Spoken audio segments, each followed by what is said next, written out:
We are Onyx Imaging. We are the highest rated and most reviewed printer service center in Oklahoma. Hey there YouTubers, it's your girl Brett over here at Onyx. Today I'm going to show you the common causes of a paper jam, and I'm working with an HP Laserjet 1536 DNF MFP printer. So first thing first, you want to make sure this adjustment is set to the correct size of the paper.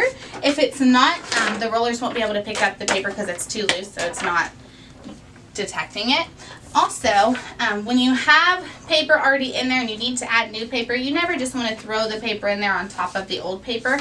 Go ahead and take the old paper out and combine it with the new paper. Then fan it out.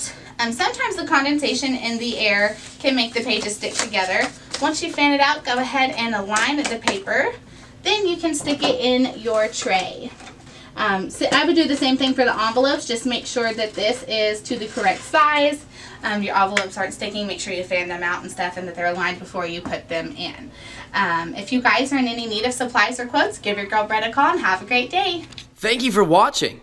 If you're interested in how you can receive free labor on all of your service calls, as well as how to qualify for free printer upgrades, contact us today. We are here for all of your printer and office supply needs.